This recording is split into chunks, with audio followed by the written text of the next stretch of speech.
Welcome to the Right Time Podcast. The Right Time with Bomani Jones.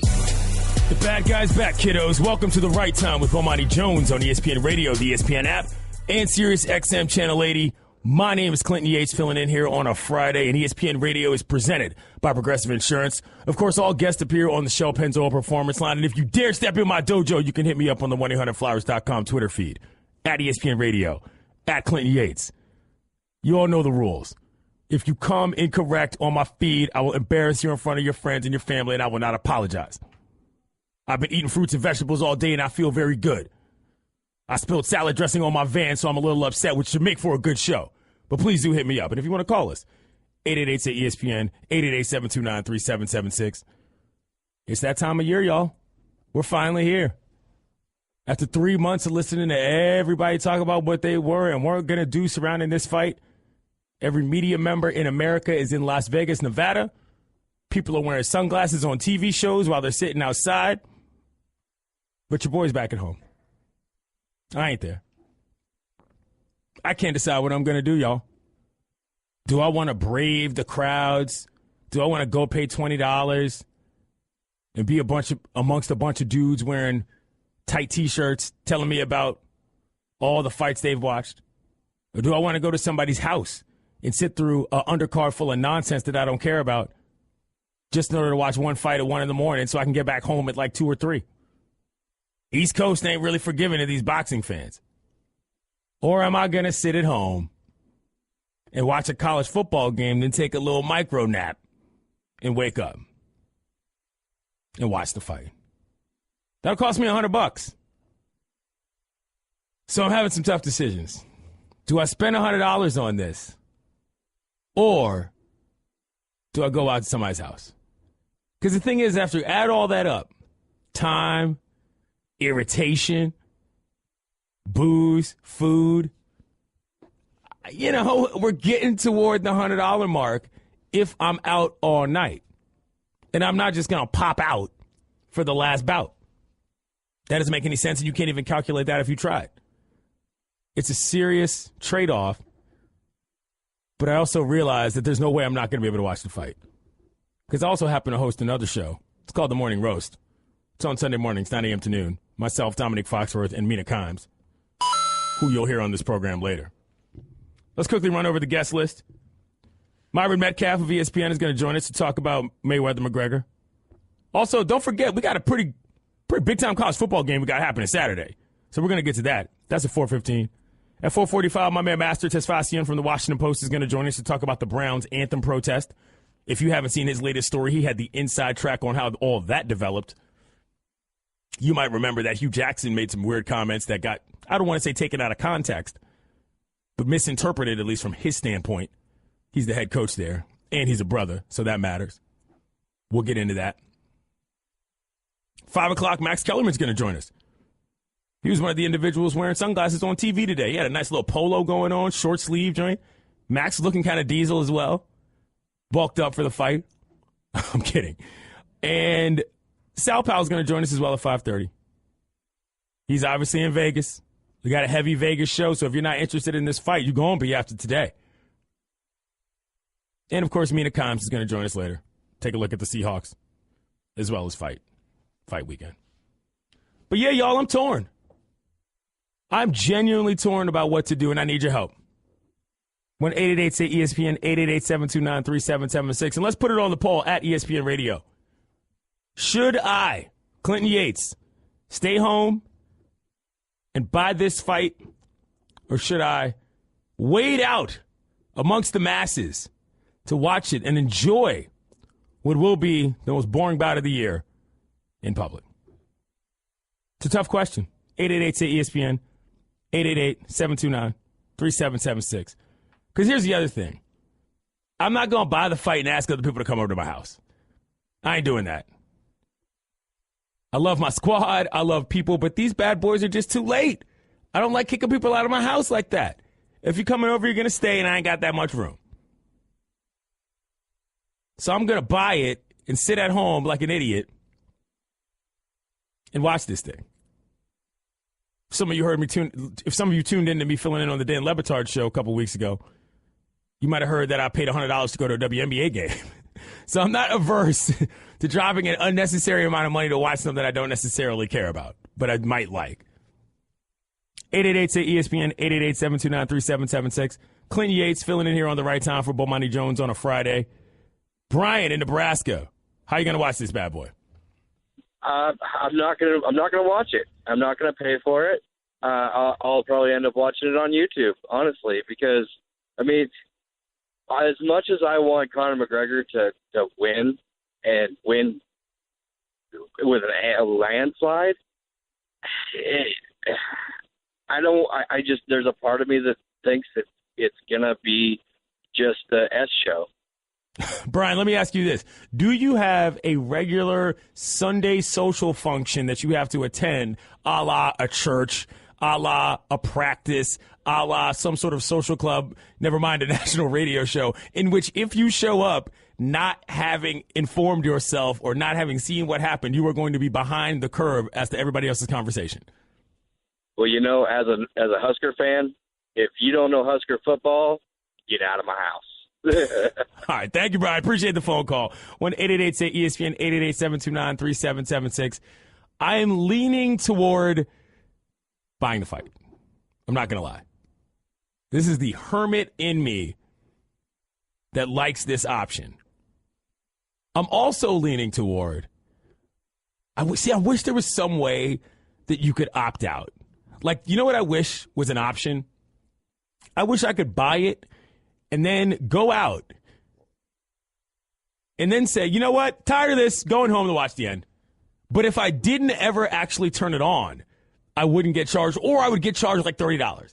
I would pay $20 to $30 to just have the option to turn that bad boy on. And if I did, boom, bang me for $100. But if I don't have to pay the whole thing. This seems like it would be reasonable. And I'll bet you a lot of people would do that. Because you can get out there and you can say, you know what, let me see what these clowns are about. Let's see what people are doing in these streets. I'll go check it out. But then if you get out there, fight pops off. And by fight, I mean some pugilism inside of the place you happen to be. I don't mean the one on TV. Or some otherwise untoward happens, you can bounce. But you're covered. It's like a little insurance policy. I got pay-per-view progressive thinking for you right here tonight. 888-ESPN, 888-729-3776. Stu in Indiana. Yes, I waited this late to make plans. All right, well, you're waiting too long to make your plans, though. The last hour, you got to be ready for this. I mean, look, I'm a game time decisions kind of guy, and I'm waiting for something crazy to break in order to convince me that I should buy this. Have you been locked in the whole time? Yeah, we've been locked in, me and my buddies, for about a month now. What's your setup going to be? Is it going to be your house, his house, you guys all pitched in? Buddy's house, everybody pitches in. We do that for all the UFC fights anyway, so everybody's got their fighter. Me personally, it's Mayweather in 7. Okay, thanks for the phone call. That's a good setup. If you have a regular routine, I understand how this falls into the regular routine. I don't have a regular routine. I don't really watch boxing. I may or may not happen to be out when a UFC fight comes on, and I will then thus change my eyes toward it, but I'm not normally doing this. Let's hear what Teddy Atlas had to say about whether or not McGregor could revert to UFC form. Plan A or Plan B might be for him to come in low or kick or whatever, get Floyd on the floor, pound and ground him, win, get disqualified, pay the fines, put his arms up in the air, and proclaim himself the emperor of the universe in all combat sports. And you know what? Who knows? He might even have a signed contract with some bad boy promotional company that's paying him $20 million if he does that. And even if he doesn't do it, his brand, yeah, he loses. Technically. He wins, though. His brand goes through the roof. This is such a long conspiracy theory from Teddy. I mean, he went all the way around on that. He didn't just look at second after rounding first. He was coming out of the box hard, dug in and coming around second. Head first slide and the third ball got away, he trotted home. That was a full-blown conspiracy theory from Teddy that I'm only halfway there with him on.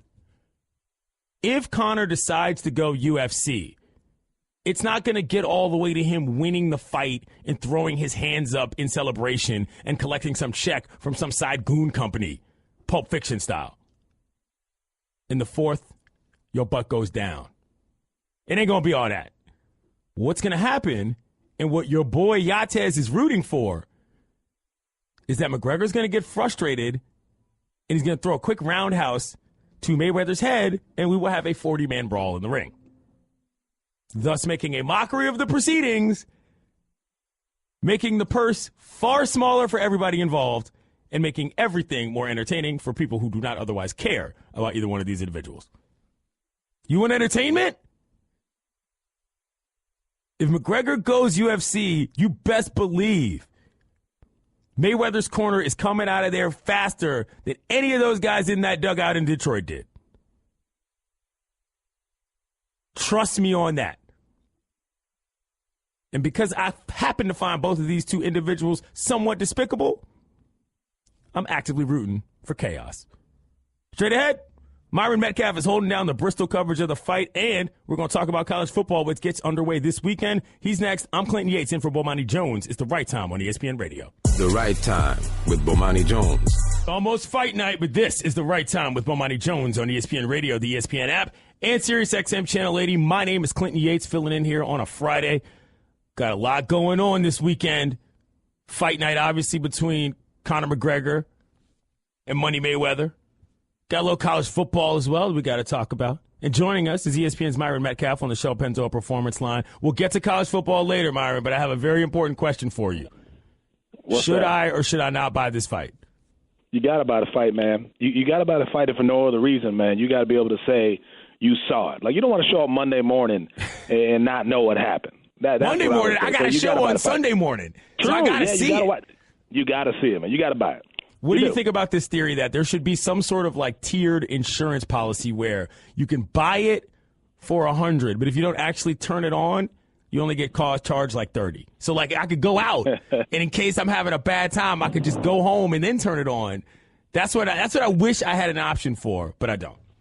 Yeah, that's not how it works. You're either all in or you're out. You know what I mean? But think about all the bad things we pay for, concerts and movies and all kinds of stuff. But this, at the very least, will be a show. I mean, it might not be a great fight, but at the very least, I think this will be an event unlike anything maybe we've ever seen. Yeah, that's sort of where I'm at, and I feel like if I see enough, even in these undercards that I'm probably not going to care about and all this other stuff, I'm going to have enough fun. What are you expecting to see at this point? I know you've been gearing up for it. You're doing a lot of the coverage on ESPN Radio and some other stuff. What are you sort of expecting at this point, considering all of the weird twists and turns we've seen this bout take between the glove stuff, between the weigh-in stuff, you know, between this UFC grapple sort of rule and this referee? Where are you expecting this to go right now? I don't know. I think Conor will make weight, but I think a lot of people don't understand that in boxing, you know, you're only going to make weight for 5 seconds. I think Conor will be huge tomorrow. I think he's going to outweigh Floyd Mayweather by, you know, anywhere from 10 to 15 pounds, maybe more. And I think that size advantage will be very interesting. He's going to be definitely the bigger, stronger guy in there. And I think in the first round, he's going to come out looking like a fighter. He's going to throw punches. He's going to be aggressive. And I think a lot of people are going to get hyped up into thinking that Conor can pull out the upset based on just his energy in the first round. But I think come second round, Floyd would just start toying with him, man. It's night and day, you know, trying to decide like what a guy without a professional fight, how he's even in the ring with a Floyd Mayweather, and people who think that he can actually compete. It's actually crazy, man. But he has a chance. We'll see. We'll see how he performs. What do you think about Mayweather guaranteeing a knockout? This is not something that he does, not remotely. Most of his fights are not knockouts. They're boring to watch. Do you think this was just some more fight palaver, or is this actually even possible? I think he's going to knock him out just because he's going to pile up so many punches. Like, here's the thing. You know, no, he's not like a one-shot knockout guy like Mike Tyson or George Foreman was back in the day. But if you hit the dude 1,000 times in the same place on his face, eventually you're going to wear him down. And I think that's the thing with Floyd Mayweather is he's so precise, he's so accurate. He is not going to waste any punches in there. And when you have a tired Conor McGregor who by the second or third round realizes that this is not the UFC and he is at a complete disadvantage, it's not just the physical element, it's the mental element in boxing. And I think Floyd will just put him in a position where he just doesn't have anything left. and he'll hit him with something, and it'll put him out. I think he'll get the knockout in the first 4 rounds.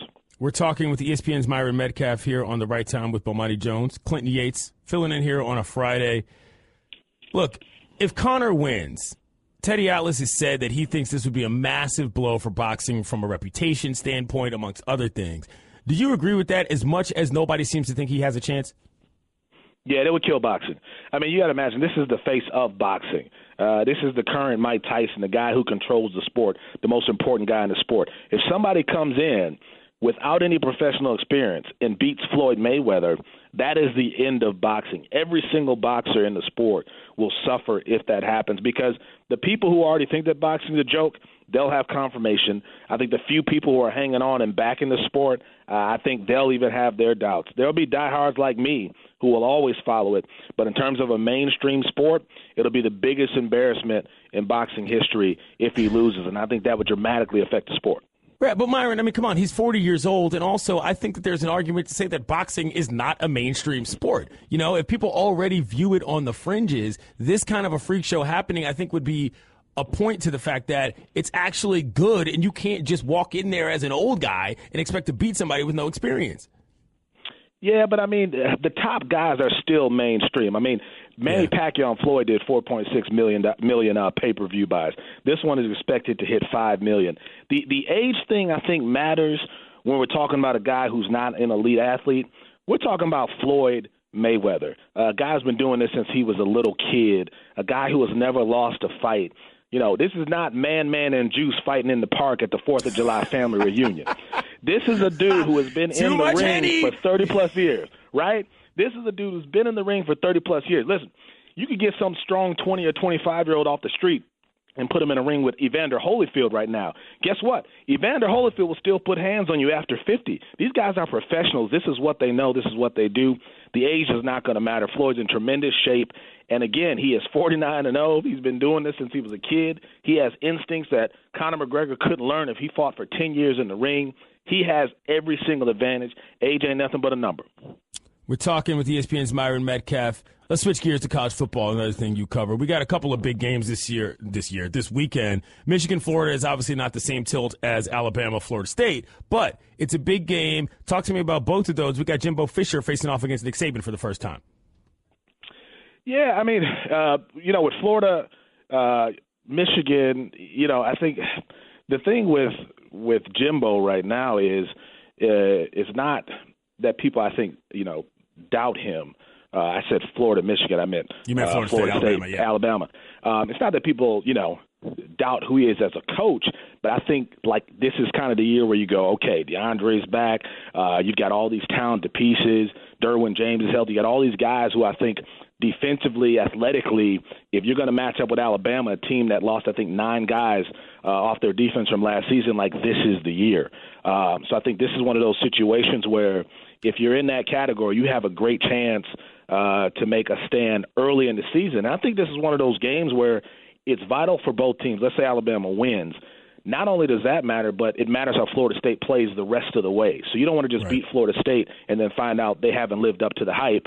You want to beat a good Florida State team that ends up competing in the ACC and winning the ACC, because that's going to help you in the college football playoff. But I think the Saban-Jimbo thing is going to be an amazing matchup and a fun matchup with just those personalities.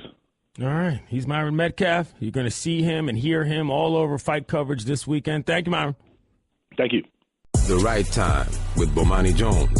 Dusty Baker is the coolest manager in the major leagues. Go to Twitter to find out why. You're listening to The Right Time with Bomani Jones on ESPN Radio, the ESPN app, and SiriusXM Channel 80. My name is Clinton Yates, filling in here on a Friday. Right now, it's time for Straight Talk, brought to you by Straight Talk Wireless. Best phones, best networks, no contracts. Give me a phone call, 888-SAY-ESPN, 888-729-3776. I'm trying to decide if I want to buy this fight. I don't know yet. We got a poll on the 1-800-Flowers.com Twitter feed, at ESPN Radio. Hit me up at Clinton Yates. Going to read some tweets now. At Clinton Yates, don't stay home. If the fight isn't good, at least you might have a good time out. That's a good point. That's a nice entry into this discussion. I might make some new friends. I got enough friends, though.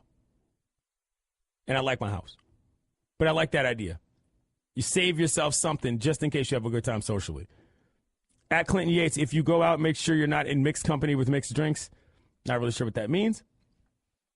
At ESPN Radio, there should be an if he can expense it option. Good point. There's not, though. This would be a personal decision. Although I do have to watch it for work, so I should be able to figure that out. 888-SAY-ESPN, 888-729-3776. Jeff in Seattle. What's up? Thanks for taking my call, man. No problem. Look, like you got to do what you got to do, but I'm just going to say personally, there is not a snowball's chance in hell that I'm going to watch this fight in any way, shape, or form. And I know that both these guys are going to get paid no matter what my piddly little contribution is, but I don't want to put even $1 into either one of their pockets. I think now more than ever we live in a world where you speak with your money and your affiliations and what you associate with, and I don't want to have anything to do with either of those guys. So I'm out completely. I'm going to be watching college football. Jeff, let me ask you this question. How far do you typically vet where you spend your dollars on things that go beyond just boxing matches? Man, to be honest, I know this isn't a politics show. I didn't care as much until last November, and now to be honest, I care a lot more. Like I pay a lot closer attention to where the money trail ends up and what that looks like, because that's the only way really that we can affect change is with our pocketbooks. That's the only way we can make a statement, because there's billions of people on Twitter, there's billions of people on Instagram, Facebook. The only way that I can stand for anything is by saying, I'm not giving you my money. It's mine. I'm not letting it, make its way into their pockets. And so anyway, that's my personal take, man. Thanks for the phone call, Jeff. That was a good phone call.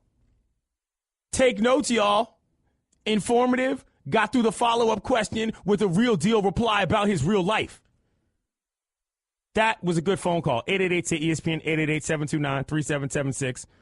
More money will have been bet on the Floyd Mayweather-Conor McGregor fight than any other boxing match in history by the time the opening bell rings on Saturday night. It's already the most heavily bet fight ever at some sports books from Nevada to the UK. On Thursday night, roughly 48 hours before the fight, William Hill Sportsbooks in Nevada had taken more money on Mayweather-McGregor than they did on the 2015 McGregor bout with Manny Pacquiao, which was the previous most heavily bet fight. I don't gamble, so I ain't putting no money on nothing. But I can't decide if I want to buy this bad boy. Do I go out with the squad? Do I mingle with the commoners? I said the commoners, I'm joking. I am a commoner. I don't go to the VIP. I don't do none of that. Or do I stay home and chill? Make some soup, some stews. Hang out, listen to my record player. Watch a little football. And then by the time the fight comes on, I'm ready. I'm chilling. I'm not all fired up and hammered off of RBVs. Ready to fight somebody like all the other dudes that are going to be in there. 888-ESPN, 888-729-3776. Jeff in SoCal, what's up? Hey, what's up, man? I was calling. Some of the venue tickets are $100,000, so $100 isn't really that much. But I was calling to compare it to a movie called Never Back Down. I mean, you take somebody out of the octagon. I mean, imagine if Mayweather was stepping up to Floyd and saying, I'll take you in the octagon. Everybody would know instantly what's going to happen. But you're taking somebody out of the octagon that knows every style of fighting and has trained all his life in different forms of fighting, and you're putting him into a boxing ring where maybe Mayweather knows boxing and maybe at best street fighting, if that, But when you kind of compare it to the movie, it's like, is he gonna use different, style of approaching in his boxing? But it's like putting a gorilla in the ring with, All right, thanks, Jeff. Goodbye. We got to stay on topic here, y'all. Followed up a great phone call with a bad phone call. I need to know what you think about me buying this fight and what your setup is going to be. I don't need crazy comparisons of animals to humans. These are two dudes fighting each other. They're not gorillas. 888-ESPN, 888-729-3776. Corey, you're on ESPN Radio. Going on, coming at you from Atlanta. No doubt. I guess I'll make a point and then ask you a question. First thing, I think the $100 bill is kind of like the new 20, so I think it's worth Excuse me. $20 on the. I mean, I don't make a whole lot of money at all, but I do think $100 in the grand scheme of things, in the grand scheme of a month, a monthly budget, I think it's worth it. Anyway, real question is going to a friend's house to watch the fight. He's actually the one buying the fight. He's got $4,000 on Mayweather. Whoa! Got any tips for etiquette being around him? We always like to give each other crap. These are my tips. These are my tips. First of all, you find a way to get a piece of clothing that says 4K on it somehow, so that he is constantly reminded that he has plopped down this kind of money just in case it comes back to bite him. And you make sure that the odds are well known to everybody in the house, and you have a tacit agreement amongst everybody who's not him to root against him. You're betting $4,000 on Mayweather? How much do you win on that? I don't even understand the math. When he made the bet, we both went to Georgia Tech. He knows math really well. He's a good gambler. He puts all emotion aside. Wrote a couple of articles. I'm proud of him because really, I mean, he's putting his money where his mouth is. He thinks there's value here. No emotion in it at all. He sees value. Thinks there's no chance that McGregor wins. So, I'm proud of him for making the bet because he's ponying up. But all right, thanks for the phone call. I hear you. $4,000 is a lot of money to bet on a fight that's that one-sided. I still haven't made a decision yet, but I can tell you one thing: the $20 bill. The $100 bill is definitely not the new $20 bill. I ain't balling like that. I guess that's why my nickname ain't Money. Straight Talk Wireless. Nationwide coverage on America's largest and most dependable 4G LTE network. Straight ahead, the Browns made a statement last week with the biggest player anthem protest to date. We'll discuss that next. I'm Clint Yates, filling in for Bomani Jones. It's The Right Time on ESPN Radio. The Right Time with Bomani Jones. I'm Clint Yates, filling in here on a Friday, and ESPN Radio is presented by Progressive Insurance. On the line right now is Master Tesfatsion from the Washington Post on the Shell Pennzoil Performance Line. We got to talk about this story. Headline, how the youngest team in the NFL staged its largest national anthem protest. You guys remember seeing the Cleveland Browns getting together as a group on a sideline, some kneeling, some holding shoulders. It wasn't just an impromptu decision from a couple of those guys before the game started. It was deep-rooted. It went back to the coach. It went all the way up the line, and the homie Master broke it down in this story. Master, tell me from the beginning when you started on this and how it sort of developed and when you knew this was going to be a big deal. I was only down there in Cleveland for only one day. So I worked on it while I was down there on Wednesday. And just, it was basically just based off the reaction of it. We've never seen that many athletes demonstrate during the national anthem since Colin Kaepernick first did it last year during the preseason game. And it was just interesting to try and find out exactly why so many people were interested in doing something, what caused that, and essentially what they were going to do from there, which at that time they were still trying to figure out because they still needed to meet together and that. And so the answer obviously was to try and speak out on the racial injustice or the racial issues that are going on in America right now and fueled by the situation that happened in Charlottesville. Master, the other thing is that the youth factor here. How much of a role do you think that played into it? These are young guys. They probably feel a little bit more empowered, but they also might be a little closer to this in many ways because of all of the reaction across the country. How much do you think the age of the roster mattered here? Yeah, I think it did play a certain factor.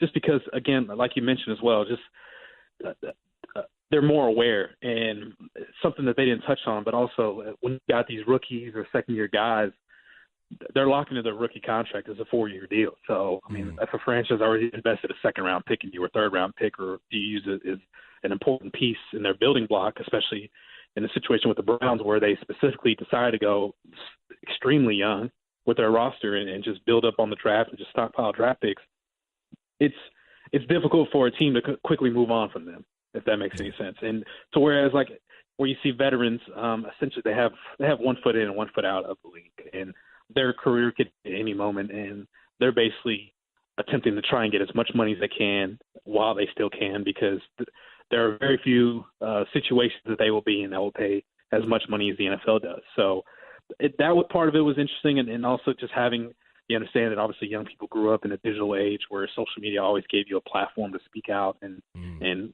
show you that your voice, that someone will listen, whoever your followers are, how many followers you might have, someone will listen. But also the culture there is it's just a very tight knit group, is what I just kept hearing from the players and the people there as well. And just because you've had a young team that's had to rely on each other and go through a lot as they did last year, that that adversity that they faced was something that has bonded them in a way that, you know, they care about each other enough to know that, you know, whether it's a white athlete or a black athlete, that if someone's going through something, that they want to be there to support them.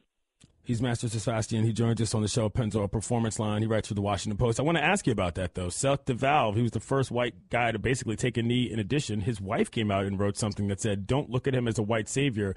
How did that, from your vantage point, sort of go over with everybody? And just sort of, you know, what do you think the ripple effect is going to be of that across the league?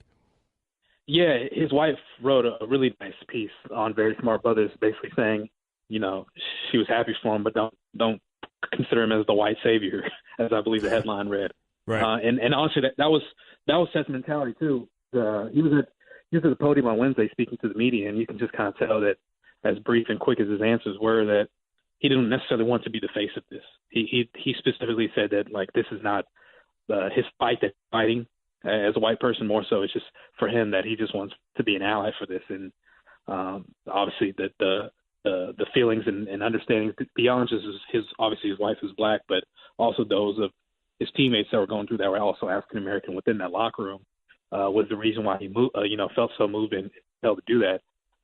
And so it'll be interesting to see how it happens from here, in terms of, obviously, with Michael Bennett calling out and saying that more white athletes need to step up and show some support. And obviously we saw in Seattle and in Philadelphia that some people have responded to that, and now in Cleveland. So it'll be interesting to see, not just here with week 3 in preseason, but also week 1 during the regular season, to see how or what these athletes do. Last question, one-word answer, and you got to play by the rules, Master. What did you think of Dusty Baker's outfit today with that OVO hat on and the shirt? Fire. Thank you. He's Master Tesfatsion. He writes for the Washington Post. He joined us on the Sal Pal Performance Line. Thank you, Master. No doubt, man. So we're going to talk about that Dusty Baker situation later, but I do want to get back to the Cleveland Browns. First of all, if you haven't read that story, read that story, because it talks about the fact that these guys took this all the way to the top. They started discussing it in the pregame. Coach got word. They said, hey, we probably should take this to the owner just to make sure we don't have a problem. They were like, cool. So at that point, you had a franchise in a locker room that was sort of galvanized, ready to do something, and then it happened. I've said this before, and I'll say it again now. The NFL has created a proverbial monster by trying to ice out Colin Kaepernick. There's too many people who agree with him, or at very least understand what he is doing. And if you empower people who know that they've been wronged, more people will join than not. The NFL might be powerful, the NFL might be strong, and the NFL might be rich, but the NFL is not an all-ruling power.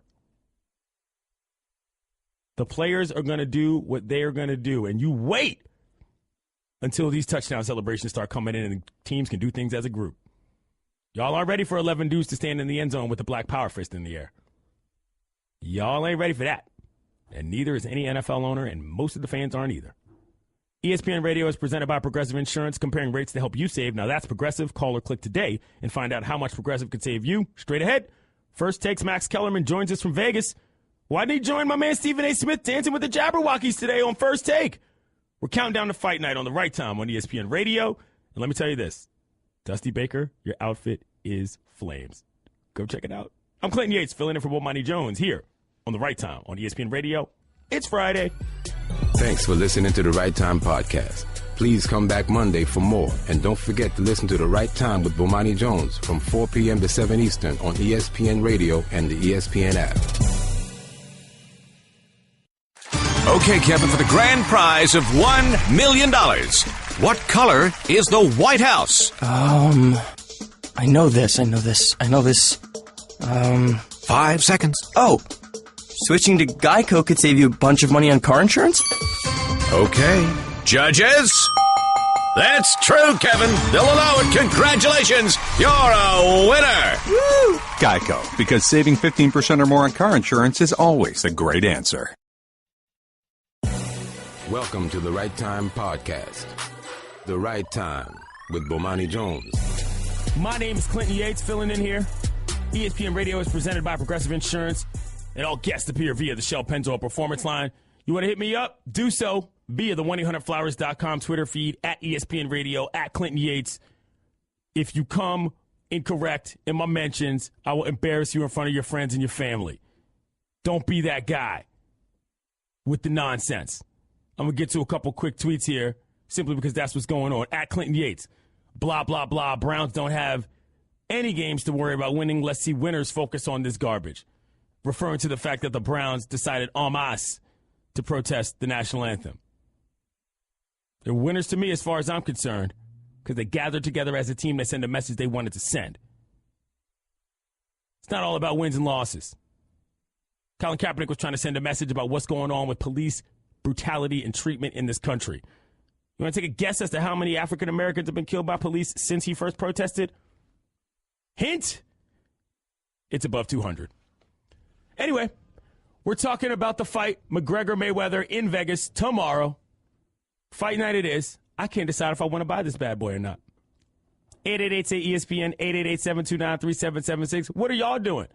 You going out to the club with your boys or your girls or your homies in general, whoever they may be? You staying home. You chilling. Curled up with the dog. I don't know what I'm going to do. I can't decide if I want to spend $100 on this thing or not. 1-888-SAY-ESPN, 888-729-3776. Pat in Mexico, what's up? Well, I've got a good proposition for you. You should buy the fight, but go out. And when you're out, be cruising around, find some young lady that's totally unhappy with the situation, invite her back to the house to watch the last fight with you. Maybe romance occurs, and maybe it doesn't. But anyway, I also think Mayweather wins in 7 by default. Pat, how are you watching the fight? Well, down here in Cabo, we got all sorts of bars that'll have it, so I'll just find the one that's got the least amount of people in it and sit down and watch. Thanks for the phone call. Pat suggesting the Macadocious move, if you will. Not going to go that route. Way too stressful. And not how I'm living. 888-ESPN, 888-729-3776. Paul in Hawaii, you going to buy this fight? Hey, Mr. Yates, Clinton, aloha. Don't watch this, okay? This is a sham. It's Mayweather's company running this, okay? This will last one round. Mayweather's going to let McGregor knock him out, make it look quasi-MMA style, and this will be a credible way for Mayweather to invest in the MMA as a major player in the MMA. Look, boxing's dead already. They show most matches on HBO or Showtime as part of their regular lineup. MMA is what? It's all pay-per-view now, and this match it's going to be the final nail in the coffin. Look at all the hype.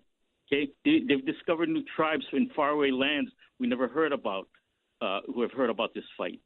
And one more thing about Kaepernick, he's simply a terrible quarterback, so that's the main reason to shut him out.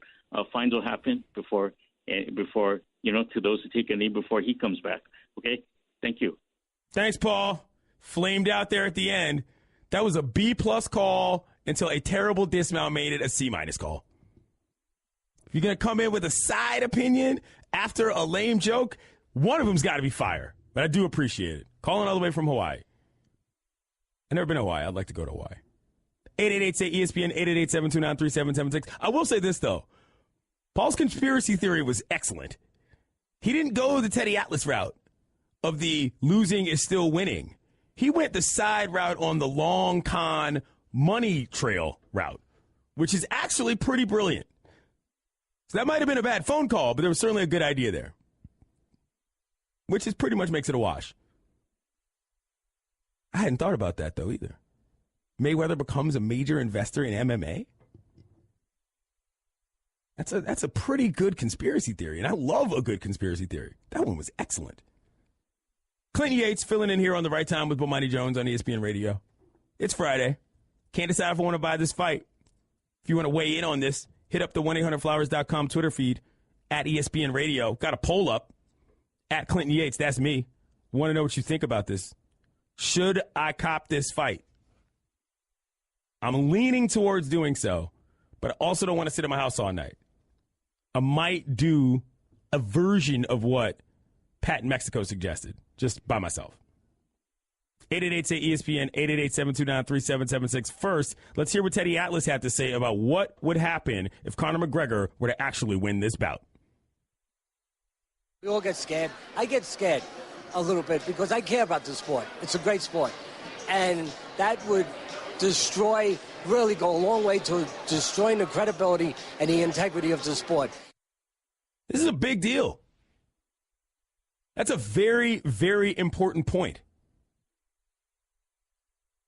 Which leads that conspiracy theory down an even more despicable route. Mayweather says, I'm going to be the one to kill boxing. I'm taking all the money on the way out. And I'm going to invest in MMA, the new thing. That's a villain move of the first order. But I don't think it's that complicated. I don't know that this fight kills boxing as much as it simply puts it on a level as, I don't want to say laughable as MMA, but it just moves those two closer. I think to people who don't otherwise particularly care about one form of fighting versus another, but they are fans of sports and athletics, if an MMA guy beats a boxer, I realize that it's Floyd Mayweather, but I don't think that people are that necessarily that shocked about it.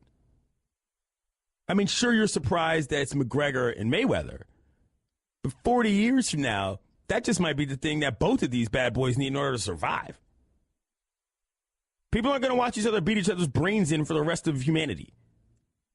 That's for sure. And if something's got to happen for these two things to come together as forms of pugilism, hey, maybe an upset could mean something. 888-SAY-ESPN, 888-729-3776. Owen in Toronto, you're on the right time. Hey, how you doing? Tremendous. Good. So first of all, I'll have money on the fight. I got, little easily $100, new $20 bill on Conor. Going to be watching at my buddy's place. All right. But anyway, I'm saying there's no reason any of us should have to pay for this fight. I think they should extend it a little bit in between rounds. We can get sponsors. They can probably get more money that way. Kind of like Super Bowl ads going down. These companies, they pay big money, so there's no reason why any of us should have to pay for this pay-per-view. People are going to pirate it, do what they want. So, yeah, that's my thought. Let me ask you this question, Owen. Is it $100 Canadian as well up there north of the border, or is it more? It's $100 on. I'm doing it online. So okay. I'm a dual citizen, so I still got the good old Michigan deal one for me. Fair enough. Thanks for the phone call, Owen. Owen telling on himself right there. Don't go looking for him. Although he did mix in a callback joke to a previous caller. Good phone call. That's how you do it. Prove you've been listening to the show. Mix in a joke that maybe was funny from somebody else. If you flip it, it's definitely funny for you. That is excellent radio listening right there. That's why he got the coin. 888-SAY-ESPN, 888-729-3776. If y'all watched First Take this morning, you saw something glorious on your screen. They were in Vegas. I mentioned the fact that they were wearing sunglasses coming in.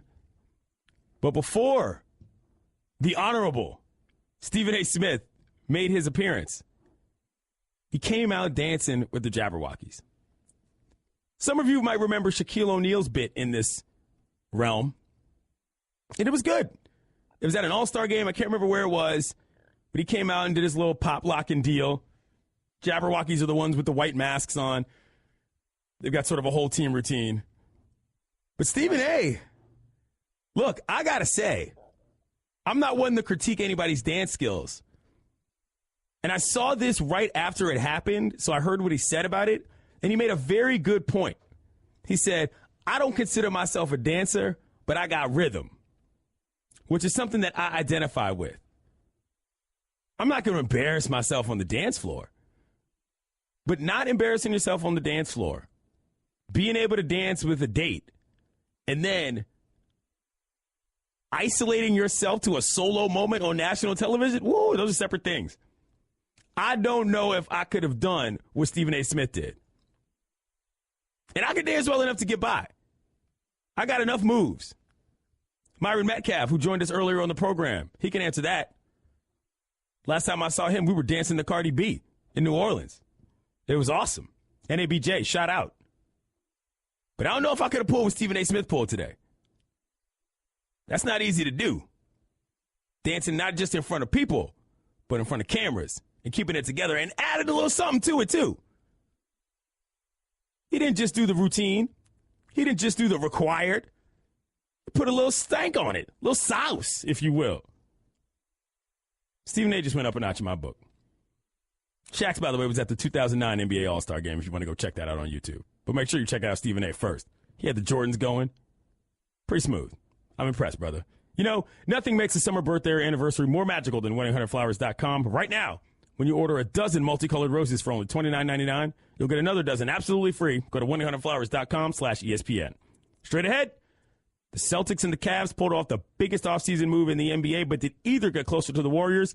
We'll discuss that next. It's The Right Time with Bomani Jones on ESPN Radio. I'm Clinton Yates. Today's Friday, kiddos. The Right Time with Bomani Jones. I'm Clinton Yates, filling in here on a Friday. By the by, baseball season's heating up. Tune in tomorrow as my Nationals host the Mets. It's presented by Hum, and coverage begins at 3 p.m. Eastern on ESPN Radio, ESPNRadio.com, and the ESPN app. Some of you might know that the NBA is still in full swing because the offseason in many minds is better than the regular season. But the blockbuster trade that went down between the Cleveland Cavaliers and the Boston Celtics was one that the NBA has never seen before. 1 and 2 in the Eastern Conference. They swapped their 2-point guards in something we haven't seen in a long time. Kyrie Irving goes to the Celtics. Isaiah Thomas, Jay Crowder, some guy whose name I forgot, and the Nets pick goes to the Cavs. Now, there's a couple things about this. Those of you who have listened to me for a while on this network know that for a while I was sort of knocking Danny Ainge. Excuse me. Because I said he's got one too many choices to make with all those assets and a fan favorite on his side. And the big, big problem of a monster blowout at home in the playoffs in front of America. Now, I caught a lot of heat for saying that. I said, I don't really like the position the Celtics are in. People are like, oh, that's just because you're a Wizards fan. You talking about the Zardos. You mad because they beat them. No, it's not it at all. I just know that sometimes some people, if you've got to make 5 chess moves versus 2 checkers moves, it's pretty difficult to do the former versus the latter. And I said, somebody's got to go when you get banged by 50 points on your home floor in the playoffs to the Boston Celtics. You ain't the Grizzlies. You're not some side squad that's not even used to being there. You get popped by 5-0 or nearly 5-0, something's got to change. But the problem is the only thing that could change was getting rid of either a guy you had locked up for a while or a guy you spent a lot of money on, and Al Horford, or getting rid of your fan favorite player. That's what my position was. Something has to change. You can't just bring in somebody in the offseason. You can't just draft a guy and get a guy with top picks and cap space. Something larger than that has to change, and something did. But what they gave up is confusing to me. You're telling me that that package couldn't have gotten Paul George? You're telling me that that package couldn't have found its way to a Jimmy Butler? Why does that matter? Because getting Kyrie is one thing. But he plays for the team that just smoked you on the way to the NBA Finals. In a vacuum, it is a great pickup. However, the other people inside that nasty vacuum bag we call the Eastern Conference are LeBron James and the Cleveland Cavaliers. You might have gotten maybe better within yourself, but you didn't get better versus them. And they are the hurdle. So while this doesn't make this entirely stupid, in my opinion, it is a bit quizzical from a long-term strategy standpoint. You can't tell me that Ainge can go out and then sell, hey, we can win now, to Celtics fans. Let's hear what he had to say about what it's like getting a player like Kyrie. I think it's extremely rare to be able to trade for a 25-year-old player that's done what he's done in his career and the offensive weapon that he is. And, we know we're paying a heavy price, and we love the guys that were here, and we didn't really want to give up any of those pieces to make this deal work, but we're excited to have Kyrie. Why, yes, it is extremely rare. You know what else is extremely rare? LeBron James. And as long as that guy's hanging around, making trades with his team that send your best overall player, your best defensive player, and a pick to that team, it means that you have basically admitted there's no way you're getting past them until he decides to leave. Which may be next year. And if that's the case, then Danny Ainge, well played. I don't think this is a horrible move. But I do think it states very plainly, y'all know y'all can't beat LeBron. So y'all are going to help him get better in the short term? I just don't get it. I just don't get it unless he's going to come out and say that. And he sort of did as much. Let's hear what Danny Ainge, Celtics GM, had to say about how non-easy it was to pull the trigger on this deal. It presented itself. It wasn't available earlier in the summer, this same opportunity. And these are very difficult decisions, as you can imagine. We face these difficult decisions at all times during the year. You never know when something may present itself, but an opportunity for us presented itself, even though it is a high price tag. It is a great value that we're giving up. We love Isaiah and love Jay Crowder, and we're just getting to know Ante Zizic, who we've watched and nurtured over the last year, and giving up a quality first-round pick. But, acquiring a 25-year-old perennial all-star, a player that, fits a timeline for us and is a fantastic offensive player, is one of the best offensive players in the league. You have to pay a heavy price. Ante Zizic is the guy whose name I forgot. But like I said, I think this deal makes sense potentially. Still got a lot of assets out there in Boston. There was one problem, though. Holla at me in 2023. Because these next 4 years, they ain't going to be nothing if you got to rely on rookies to start. Things also going to be a little awkward in Cleveland with your man Jay Crowder potentially being involved with D. Rose's high school girlfriend. That's a different discussion for a different show. Straight ahead, ESPN Sal Pal joins us from Vegas. What are the fighters saying? What are their trainers saying? What are the fans saying in Sin City? Sal Palantonio joins us next. I'm Clinton Yates filling in for Bomani Jones. It's the right time on ESPN Radio. The right time with Bomani Jones. I'm Clinton Yates filling in here on a Friday, and ESPN Radio is brought to you by Pennzoil Synthetics. Taking synthetic motor oil performance to a whole new level. Make the switch to Pennzoil Synthetics today. On the Shell Pennzoil Performance line right now is ESPN reporter Sal Palantonio live from Vegas. Sal, let me ask you quickly, on an electricity scale from 1 to 10, where is today versus all the other days of the week that you've been there? About a 25. Wow. You weren't expecting that answer, were you? No, I was not, Sal Pal. I did not impress easily. I've covered all the biggest sporting events in the world, 2 presidential campaigns, the mayoral campaign in Philadelphia, gubernatorial campaigns all over the country. I would have to say that McGregor-Mayweather is the biggest event I've ever covered in my life. I've never seen this kind of press of people come from all over the world. The anticipation is now, it's absolutely cosmic. Wow. All right, well, it sounds like you're at the weigh-in. Do you think this guy's going to make weight, and what's going on around you? Sounds pretty loud. I'm at the weigh-in at T-Mobile, and they're weighing in the undercard guys. We're just waiting for Mayweather and McGregor to arrive shortly. That part of it is going to be about 3 p.m. I apologize if you can't hear me, but there's several factors that lead me to be a little hyperbolic here. One is the amount of money being bet is off the charts. They now have, it's now the largest gross gambling amount on any boxing event in the United States history. So there's that one, maybe worldwide. 2, the number of pay-per-views is off the charts. It's going to set a record. 3, you have an international influx of people all over the world. England and Ireland have made a little colonial enclaves here in Las Vegas. Everywhere you go, you just see large numbers of people coming in from all across England and Ireland, and now Mexico, and all over Central and South America. And I was told that I-15 from L.A. is almost a parking lot. Wow. They're expecting 300,000 extra people. We talked to Sergeant Tom Jenkins, who's the head of the Homeland Security Operation for the Nevada PD.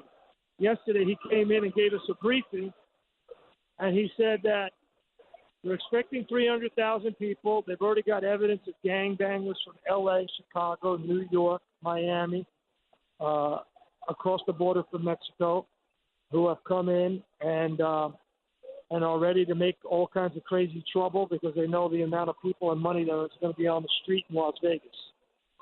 We're talking with the ESPN reporter Sal Pal, who's live from Vegas. I mean, I wasn't expecting you to take that left turn, but I'll ask you to follow up on that. Do you think it's possible that this event is marred by some situation that resorts to violence?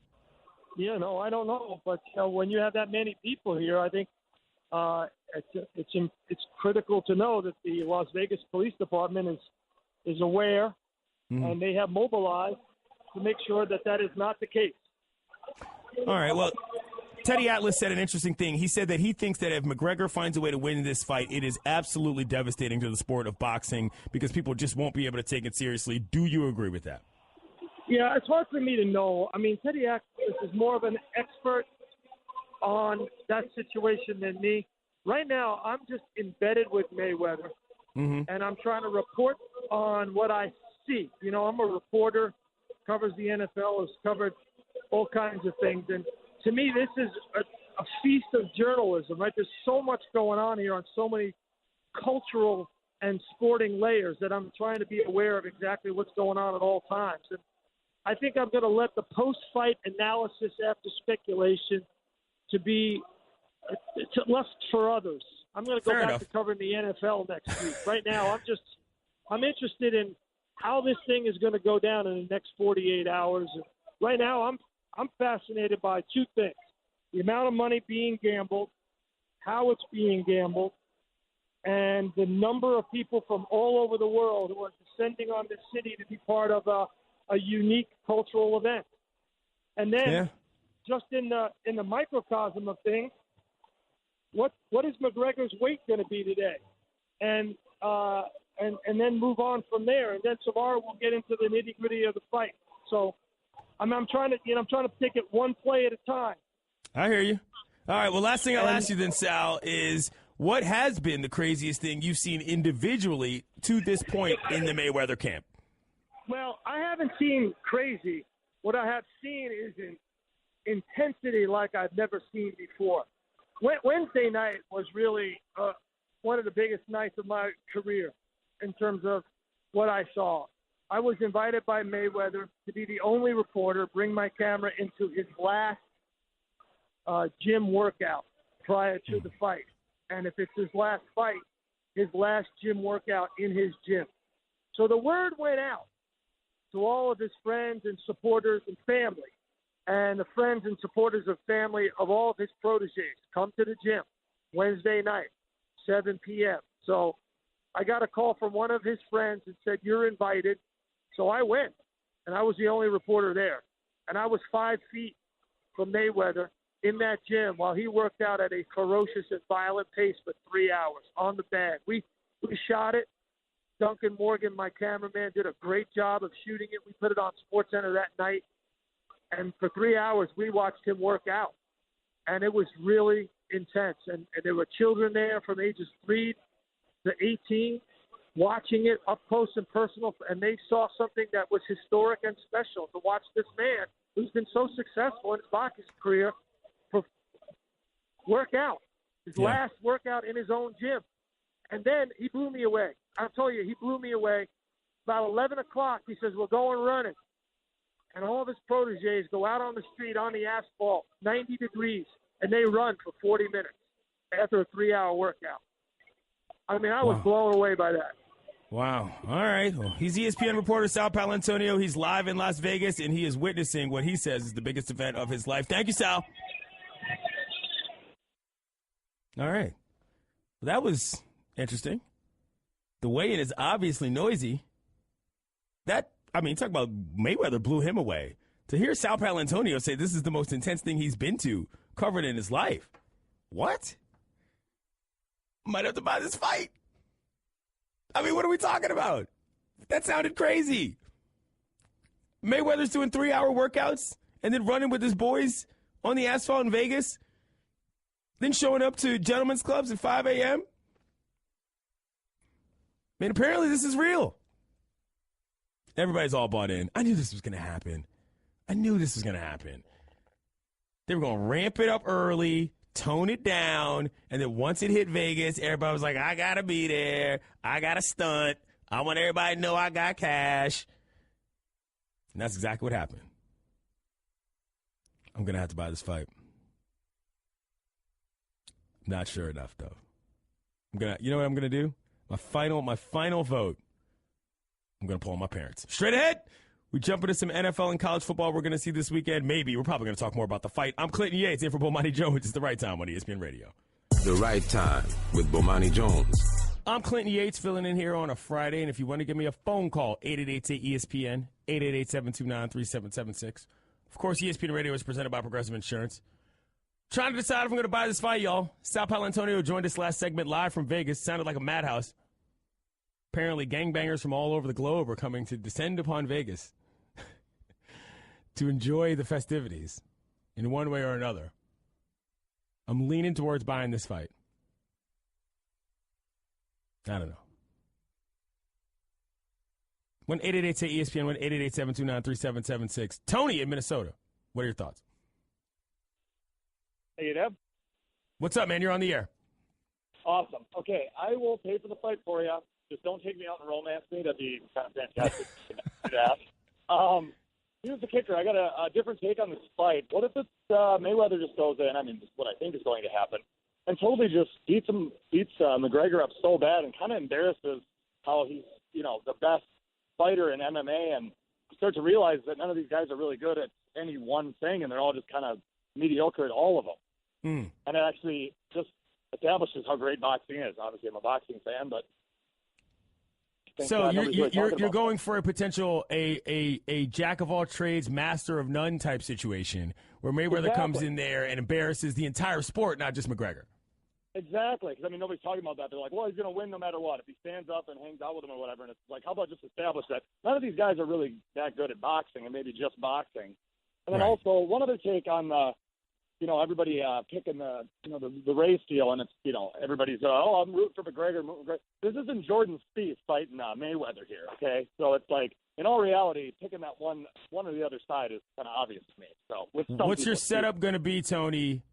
I'm going to be at a friend's house in a garage, and he says he has a lack of chairs, so we all have to bring a chair. So fair. All right, Tony. Good phone call. Thank you. Went for the second take. Risky maneuver. Executed it well. He got out on a limb. Had a bit of a stumble. Regained composure. And finished at the hoop. I liked that phone call, Tony. 1-888-ESPN, 888-729-3776. Tyler, I don't know what happens if Mayweather wins. You tell me. Sorry, I couldn't hear you there. What'd you say? I said, I don't know what happens if Mayweather wins. You tell me. Oh, yeah. I think Mayweather probably will win, but I'm really hoping McGregor does, and I hope he knocks him out. I don't think that will happen, unfortunately, and yes, I will be watching. I'm actually driving to South Carolina to my friend Mike's house now to go watch the fight that he's buying, so I'm not personally buying it. I don't think you should either. You should get on that train.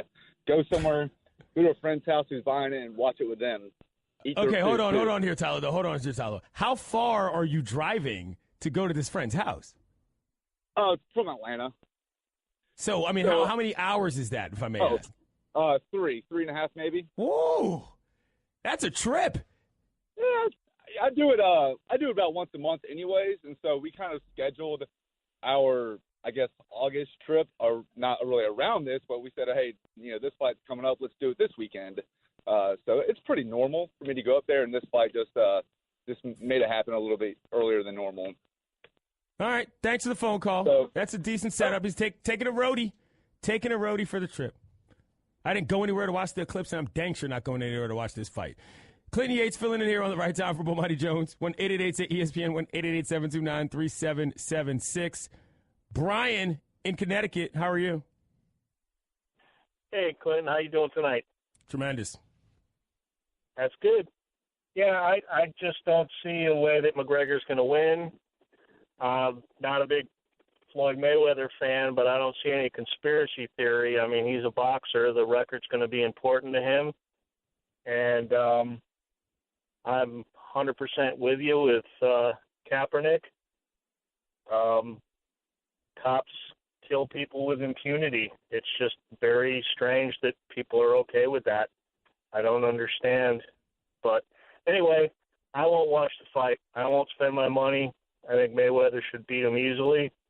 And hope you have a great weekend. Thanks for the phone call. Decent take, low enthusiasm, but he got it out, and he finished it on a nice note. 1-888-ESPN, 888-729-3776. Lamont in South Dakota, what's good? So, hey. You're on the air. How you doing? So, this fight, I guess the main reason I'm looking forward to it, I'm a huge Timberwolves fan. Nothing really going on in the summer. Waiting for that Jimmy Butler, combo to be showing up. But I guess it's not the Canelo Triple G fight. We're not going to be getting supreme boxing. But it'll be fun to see these two kind of jerks punch around each other for a bit. Thanks for the phone call. Yeah, sure. 1-888-ESPN, 888-729-3776. Decent phone call. Quickly, Chris in North Carolina. Clinton, what's good? I'm good, fam. Good. Hey, so I got a take, and I'm going to throw this out there, and I haven't heard anybody say this, but I could be wrong. So Mayweather is clearly going to embarrass McGregor. All right, let's be honest about that. But what if they throw it back for the rematch and they say we put it in the boxing event. Now we're going to go ahead. We're going to take it to an octagon and see what happens there. Is that something you really want to see as a fight fan, or is that something you think would actually even this out from a competition standpoint? I think from a competition standpoint, it's going to make it a little bit more fair. I don't think that anybody can really sit there and say, hey, MMA isn't a real true fight, or the caller a couple calls a second ago said the master of none, the jack of all trades, master of none. I mean, these guys that are MMA fighters, these guys are tremendous athletes, and they are extremely talented fighters, and they can take you out in 100 different ways, And so it would be really interesting to me, I think, if you had the opportunity to see it go the other direction as well. Thanks for the phone call, Chris. Good idea. Fred in Maryland, quickly, tell me your setup and how long you think it's going to go. I'm going to be at the Green Turtle in Ocean City, Maryland. I think it's going to go 2 rounds. I don't think you should spend the money on it. Thanks for the phone call, Fred. That's how you do it.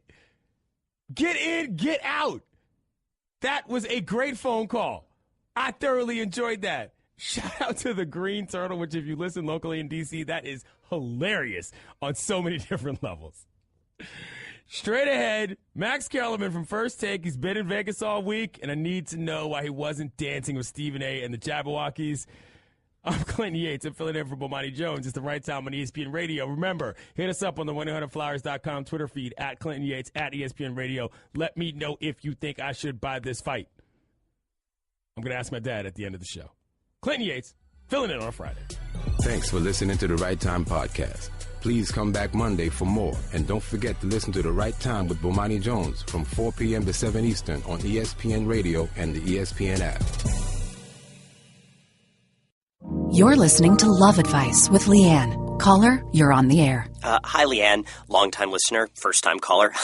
Why, in your professional opinion, do you never take my calls off the air? Is this Carl? Yep, it's Carl. I mean, we had a few dates. Everything was great. I thought, Well, when you switch to Geico, you could save a lot of money on car insurance. Okay, awesome. You should call them. I will. Geico, because saving 15% or more on car insurance is always a great answer. Welcome to the Right Time Podcast. The Right Time with Bomani Jones. Gotta open the comic book to see just who the villain be. It's me. I'm Clint Yates filling in here on The Right Time with Bomani Jones on ESPN Radio, the ESPN app, and SiriusXM Channel 80. ESPN Radio is presented by Progressive Insurance. And joining us right now on the Shell Pennzoil Performance Line after spending the week in Vegas is First Takes Max Kellerman. Max, I got to ask you off top, need the letter grade on Stephen A's Jabberwocky's performance? And B, why you weren't involved with said intro? I don't do that kind of stuff. I mean, I can pop. Listen, I used to pop and break back in the day, but I'm not doing that on national TV 30 years later. And I would give Stephen A B+. I gave him a B+ for that, maybe even an A-. I was going to say, because, look, it's one thing to be able to have enough rhythm to get by in a crowded room. It's another thing to be able to have enough moves to get by with a dance partner in a squad. It's a whole other thing to go solo, as you said, on national TV and add a little extra to it. I was impressed with the gumption as much as I was with the actual ability to dance. Well, he started slow because when he tried to wiggle, his electric boogie to start was you could see how rusty he was. So then He gave that up and went into more of the Jabberwockies thing, and he did better than the old popping stuff. Yeah, it's pretty good. We're talking with First Takes Max Kellerman. He was obviously in Vegas all week. Right now, just what is your biggest takeaway from all of the things you saw before we get into the specificities of the storylines of the fight? The biggest takeaway is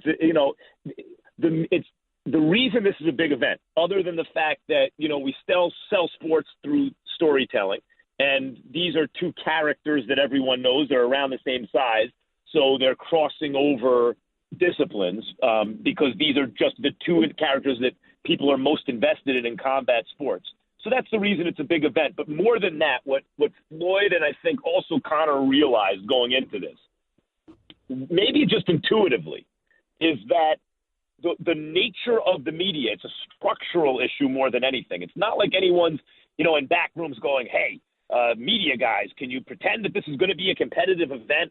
Nothing like that. It's that over time, when you talk about a fight every day, and the fact that they, scheduled this in late August, that's all there is to talk about, basically. Right. And, very few people are going to come in every day and be like, Floyd's going to kill him, Floyd's going to beat him, Floyd's going to beat him. After a while, it's boring. You want more things to say. So people and producers and everybody in the media, editors start thinking, well, how could Conor win the fight, right? You start to dissect it and look at it from every angle. And so then people start thinking, well, here's how Conor could win the fight. And just through not wanting to say the same thing every time, people start talking about the fight as though it's an actual athletic competition. And in fact, some of them start even buying into it. But it is not a competition. It is an exhibition. And Conor McGregor has, if I could give you a percentage less than 0, I would. It's laughable to me that anyone thinks, Floyd at minus 600 in Vegas is the greatest value bet I've ever seen. Conor McGregor is millions to 1. In fact, you're much more likely to be struck by lightning than Conor McGregor is to beat Floyd Mayweather. One of the things I mean that literally. I get it. That's why I'm laughing, because I understand that is not actually a joke. It's real life probabilities. So, Max, one of the things I've said, and if this is sort of offensive to the boxing world, I apologize. But I've said that, look, for the average sports fan, what I'm rooting for is a level of chaos that will come from McGregor doing something illegal that is going to start a 40-man brawl and send everybody over the edge, either a roundhouse to the face or some other move that either comes instinctually or intentionally from McGregor because he's either losing or just can't remember how to box. Do you think there's any chance that this moves outside of the structure of an actual boxing match? Yes, there's a good chance. I wouldn't say it's a better chance than just McGregor getting knocked out, but it's like probably the third most likely scenario. The first is Floyd beats him up and knocks him out, or maybe it's the fourth. The second is Conor fights off his back foot the whole time because he doesn't, want to come in on different decision. I think that's unlikely. Much more likely Floyd knocks him out. The third is that when they're in a clinch, Conor wants to show him who's boss and kind of throws him down. Not necessarily the kind of thing you're talking about, but throws him down and dislocates Floyd's shoulder or something like that.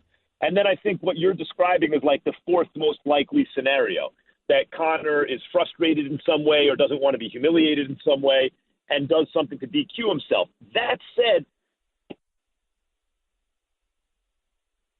do we lose Max?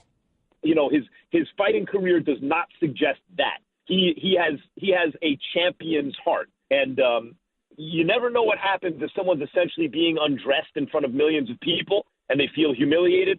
But I don't see him going out like a punk. I don't think he's going to.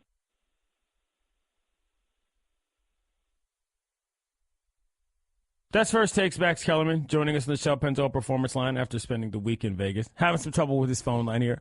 But I'm kind of happy about the fact that he didn't think that my theory is ridiculous. It could happen. Chaos alert. Ring the alarm. I mean, look, I don't think it's an unreasonable thing to root for. And I don't think it's an unrealistic chance of it happening. I know I'm just saying it because, you know, it sounds a little different, but for real. This is not outside of the realm of possibility. You getting them hands put on you, you're going to do something to make sure that you don't get embarrassed. Been in a couple fights myself. You got to figure out a way to do something. Just because you're getting a lot of money doesn't mean that your pride isn't something. This matters. Conor McGregor, he's talked all that trash for a reason.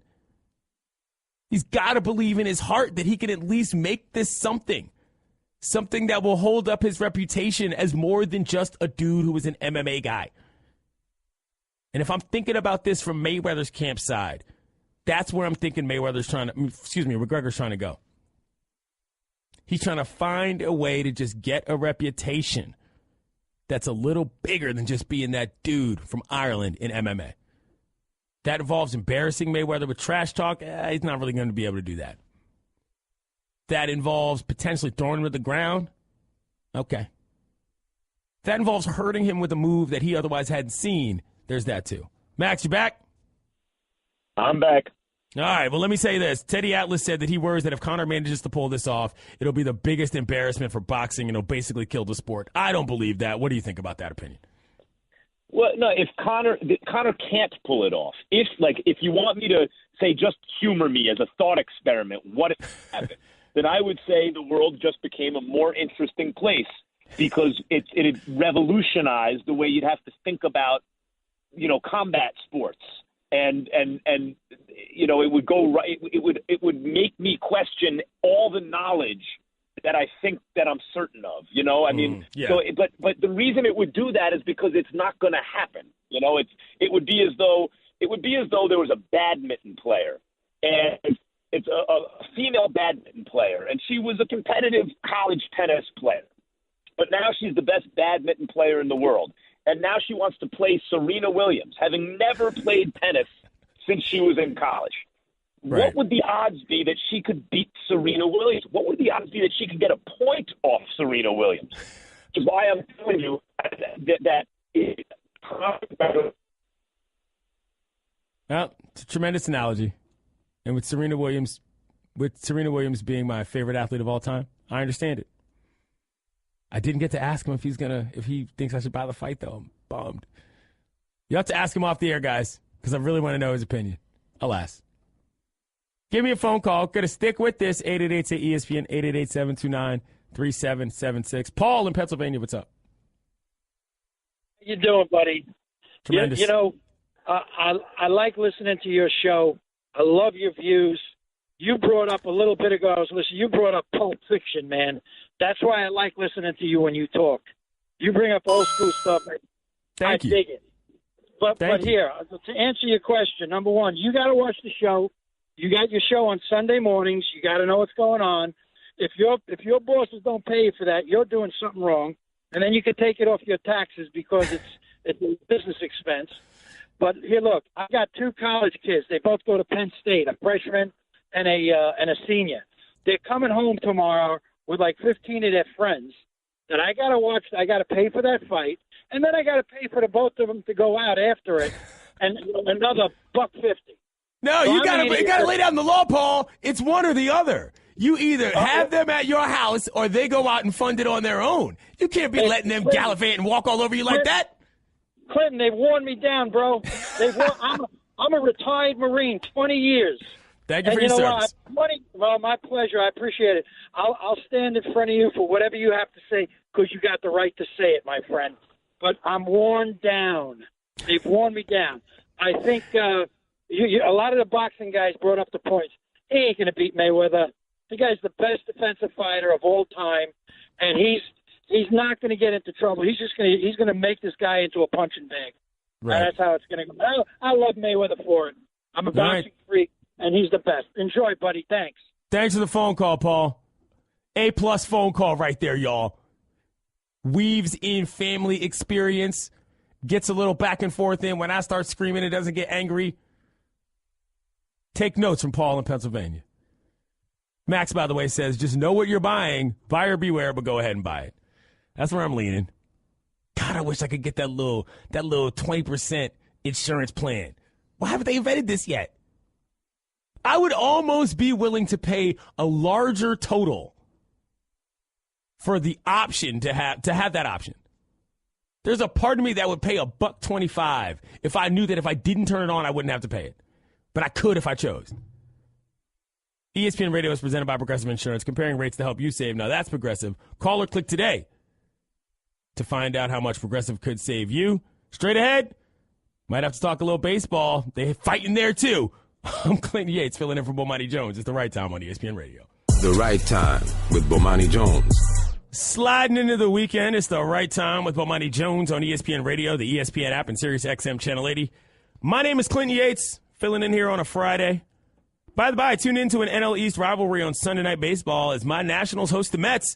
Coverage of Sunday Night Baseball begins at 7 p.m. Eastern on ESPN Radio, ESPNRadio.com, and the ESPN app, and at 8 p.m. on ESPN. On the television right now, got this weigh-in. Conor McGregor out here doing wild poses with some terrible-looking glasses and even worse-looking headphones on walking into the weigh-in. That's not an intimidating look at all, by the by. Floyd Mayweather's got his goons with him. Very low on the goon rating. They look like big dudes, but they look like big, nice dudes. I'd rather have some medium-sized, mean-looking guys than some extra big, nice-looking guys. That's just me from a security detail standpoint. But they're weighing in here. And as an aside, quickly, I want to say that this is where I think Mayweather has a monster advantage, which is that for all of this ancillary stuff, McGregor might have been in some big spots.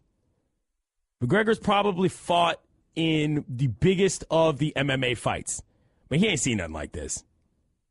He ain't seen nothing on the level of this fashion of stage. He's getting fired up right now because he can't handle it. He is not used to this. And there is a very serious possibility that he could just plain lose the psychological advantage on top of the fact that he basically has zero physical advantage. So understand that.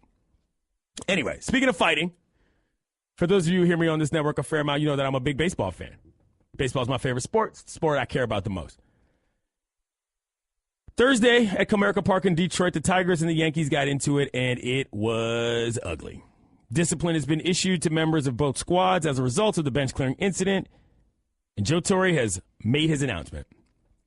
Tigers first baseman Miggy Cabrera has received a 7-game suspension for inciting the bench clearing incident and fighting. Yankees catcher Gary Sanchez received a 4-game suspension for fighting, including throwing punches. Tigers pitcher Alex Wilson has received a 4-game suspension for intentionally throwing at Todd Frazier, while warnings were already in place. Yankees catcher Austin Romine received a 2-game suspension for fighting, including throwing punches, and Tigers manager Brad Ausmus has received a 1-game suspension for the intentional actions of Wilson while warnings were in place. All 5 individuals also received undisclosed fines as part of their discipline. Others who were fined for their actions during the incidents were, this is a long list, so bear with me, Yanks manager Joe Girardi, Yanks bench coach and acting manager Rob Thompson, Yanks outfielder Brett Gardner, he was hot, by the way, Yankees pitcher Tommy Kahn, Tiger shortstop Jose Iglesias, and in addition, 2 members of the Yankees first baseman Garrett Cooper and outfielder Clint Frazier received fines for entering the field while on the disabled list. I love that fine, by the way. That's like the best side note fine of all time. That's the come on, fam fine. What are you doing? You're on the DL. I know you're not the Dodgers. trying to find ways to game the system on the 10-day DL because you got too many pitchers that you can't figure out how to rotate, so you're just going to act like they're all sort of injured so you can get them all in. Different discussion. But you're on the DL, you can't be jumping on the field to fight. At least walk slowly. Unless appealed, all the suspensions are scheduled to be effective tonight when the Yankees are to host the Mariners and the Tigers are to visit the White Sox. If any player elects to appeal, then the discipline issued to him will be held in abeyance unless the process is complete. In addition, if Wilson chooses to appeal his discipline, Ausmus's suspension will be effective the same day that Wilson serves his, if any. You know when you're sick or you're acting like you're sick and you call the boss and you give the courtesy cough? I'm a little sick. I'm not going to be able to come in today. If you're coming into the fight off the DL, you got to give one of those.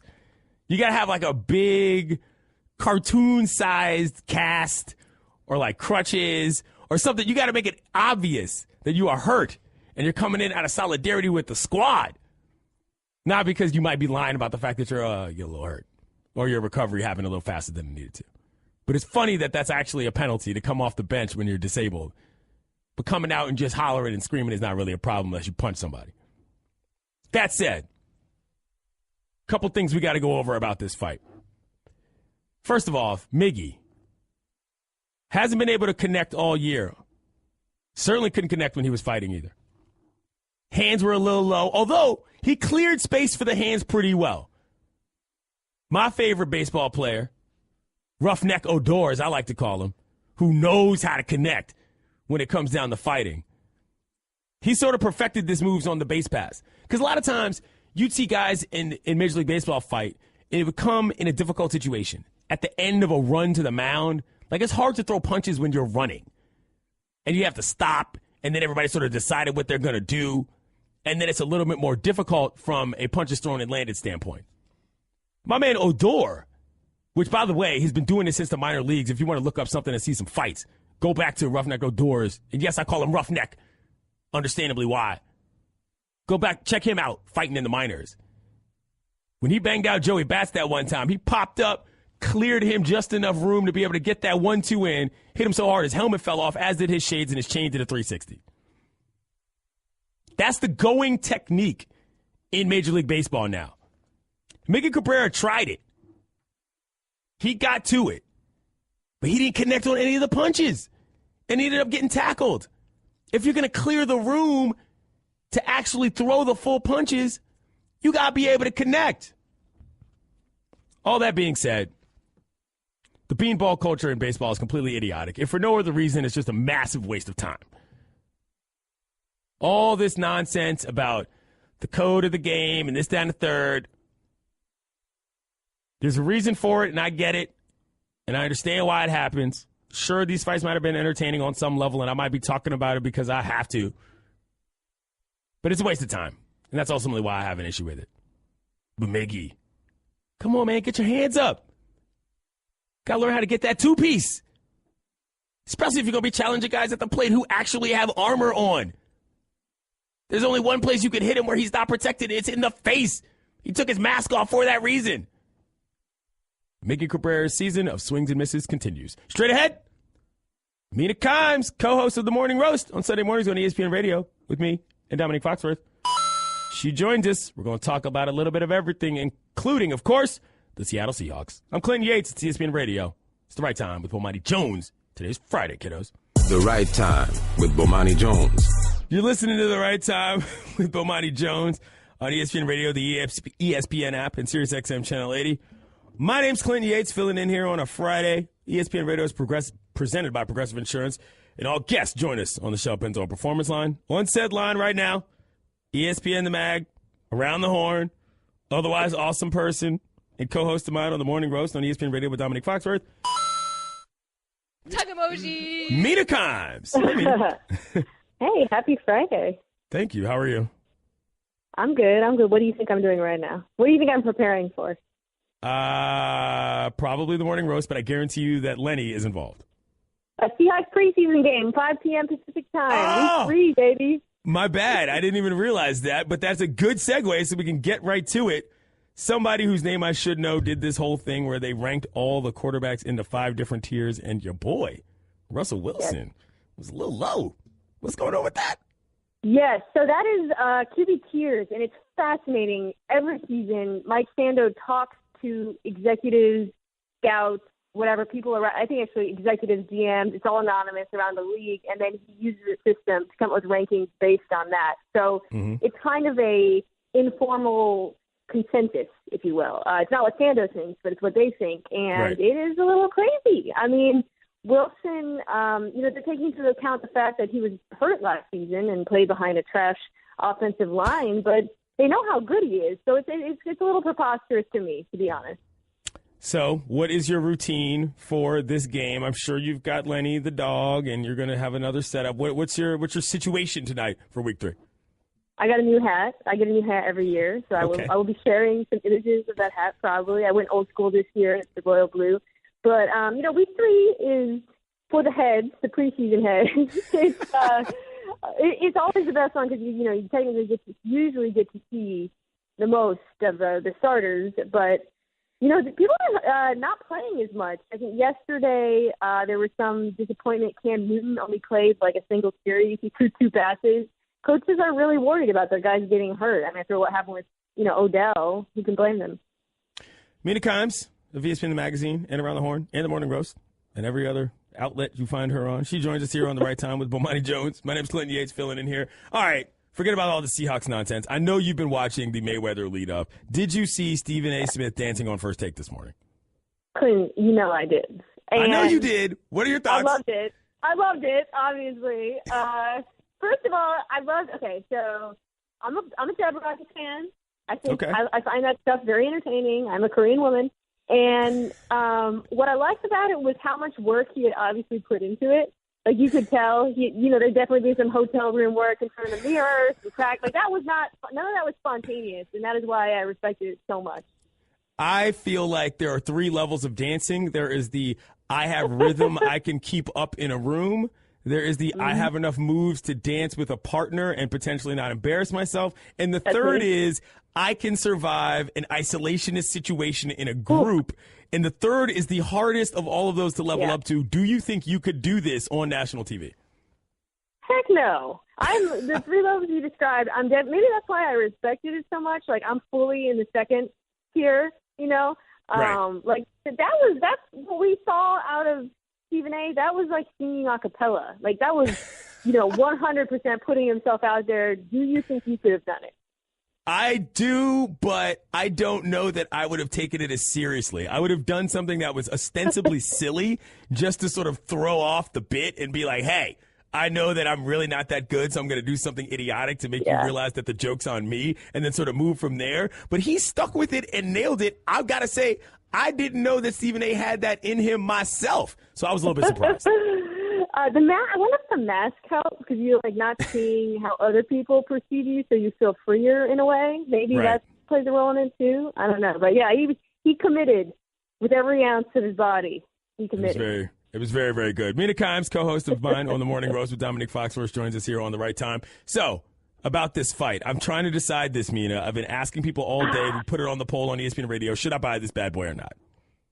Well, I'm not. Okay, I'll tell you my situation. Okay. I'm watching it, but I'm not paying to watch it. A friend of mine is, and I was like, you know what, we'll come over. I'm not, contributing financially to this, although that's probably shady reasoning. Like if you really push on it, I certainly have no moral authority just by virtue of that. Right. It's just hard for me, given our jobs, not to. And also, I, like most of our peers, have been so adamant about Conor getting his butt kicked that I want to see if I'm going to look really stupid. I hear you, but my thing is this, like, if I were not on the East Coast, I would actively be out watching this. And if somebody invited me over, I would. But this late night nonsense, I don't want to be out that late. I don't want to be at somebody's house. And I don't even want people at my house at that hour because I don't like kicking people out. But, Mina, this is what I was saying earlier in the show. I want a system where you can sort of pre-buy and say, hey, if I pay a premium up front and I don't actually turn it on, I don't have to pay all of the money on the back end. But if I do, you have to pay for it. So let's just say I could have it, and then I could go out, and I say, you know what? I paid $125 for this thing. You know, you pay a premium. In order for me to be able to say, you know what, if I get bored of who I'm out with, or if it just isn't working for me, or if it just gets too late, I can just go home and flick it on, and then I know I'll still have it. But if I don't actually do that, I don't get paid the full price. Do you think this is a good idea? Interesting. So it's like the old man contingency plan. It is the My old parents man could contingency really benefit plan. from this. Because they'll go to movies and they fall asleep, and I'm like, it's a shame you can't get your money back for being old. Sounds like you want something like that. Yeah, I'm not hating it. I think it's a good idea. Well, you know, not all of us are willing to just act like we've read, you know, seen movies and then read the Wikipedia pages. So, I don't know what you're talking about. I see tons of movies. So, what are your thoughts about the Seahawks overall, getting back to that this preseason? Have they shown you what you wanted? Do you like what they've done? Where are we at? Well, going back to the injury thing, last week, the left tackle, who was not good by any means, but he was the starting left tackle, went down, out for the season. So today I'm going to be looking to see how the fill-in left tackle does. They're giving a couple guys a shot at it. They traded for a guy from Philadelphia.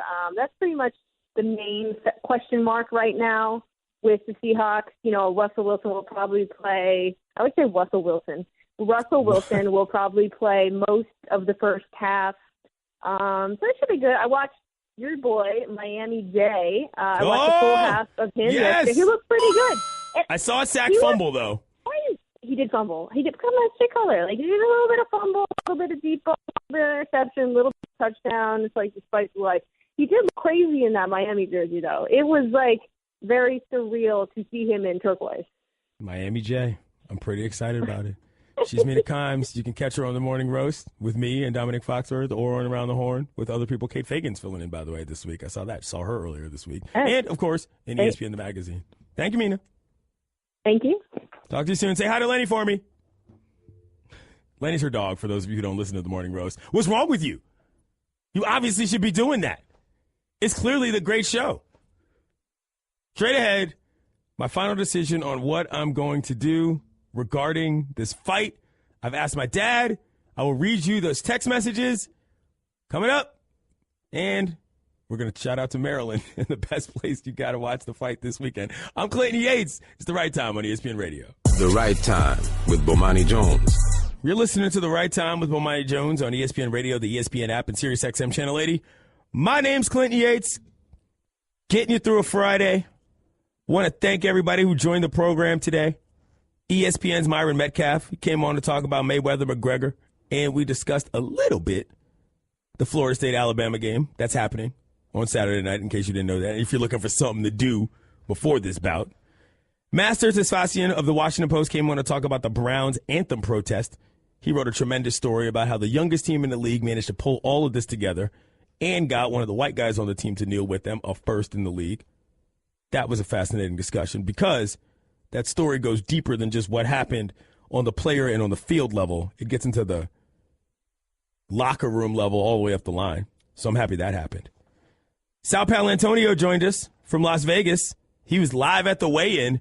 He had quite a few things to say and said it was the most intense thing he's ever covered in his career. That was a full-blown shocker to me. And it was to him as well on many levels. He discussed what it's been like hanging out with the Mayweather camp all week, including being an exclusive reporter at his final workout at his gym before going down here for the fight night. Max Kellerman joined us of First Take. He said that Conor's got no shot, Conor McGregor, that is. Kellerman's disdain for the entire competitive aspect of this fight has been something that's entertained me all summer. He used an analogy that said, it's like if somebody who was a badminton player who played tennis in college decided that she wanted to take on Serena Williams and thought she could win. That was how he graded this competition. And lastly, Mina Kimes joined us. You know her from ESPN, the magazine, Around the Horn, and, of course, The Morning Roast, Sunday mornings, 9 a.m. to noon on ESPN Radio. Clinton Yates and Dominic Foxworth are joining her. She talked about her Seahawks and how she's watching the third preseason game with much interest because she's a big Seahawks fan. But let's get to the important matters of the day from the 1-800-Flowers.com Twitter feed at ESPN Radio. All right, Kat, we're not going to do these in the order listed here. We're going to do them in reverse order with the most important question coming last. First question. Could you have pulled off Stephen A. Smith's dance from First Take this morning? Kat, please let us know what the results were. So a lot of people were impressed by what he did. I don't think he was personally impressed with what he did, but a lot of people liked it. All right, so what do we have?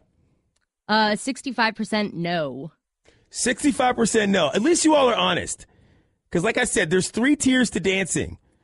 Dancing well enough to be out there on the floor, dancing well enough to impress a partner, and dancing well enough to do it in front of other people when everybody's looking at you. Never mind national cameras.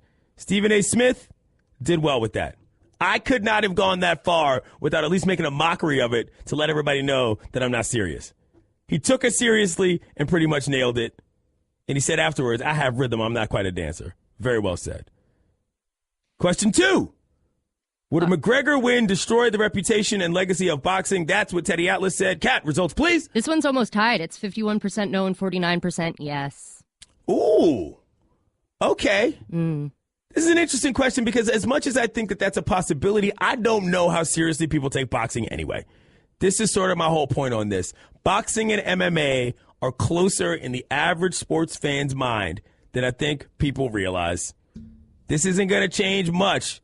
Of course, if McGregor pounds him, that's a different matter. But just winning, I don't necessarily know how big of a deal that is. Last but not least, the most important question. Kat, tell the people. Should Clinton buy the fight? Now, this one is 41% yes. It's 59% no, but I think it's also 100% you should let Tony from Minnesota buy it for you because he offered. That is very true. Mm-hmm. Oh, all right. The people don't think I should buy the fight, but we have to go to the final vote. He hasn't actually told me the answer, but I'm going to tell you what he said. This would be my father. Pops. Text message. Should I buy the Mayweather-McGregor fight? His reply. Did you mean to ask me this? I don't know nothing about boxing anymore. Did I hear correctly on the radio that Mayweather is fighting an MMA fighter? Multiple question marks. Because this was incredulous to him. What would the rules be? Also, multiple question marks. All very good questions. Thank you, Pops. I said, yes, I did ask you this for that exact reason. He wrote back, this seems to me roll over from sport to showbiz, like the year the Bullets recruited Manute Bol and Muggsy Bogues together. That's all he had. No answers there, but some high-quality DC NBA hoops drops from Pops. For those of you who don't know, Manute Bol and Muggsy Bogues once played together. They were the shortest guy in the league and the tallest guy in the league at the same time. There's a very famous photograph of them together, and it was the heyday of when I was a child, and I enjoyed Bullets basketball. Back to the fight, though.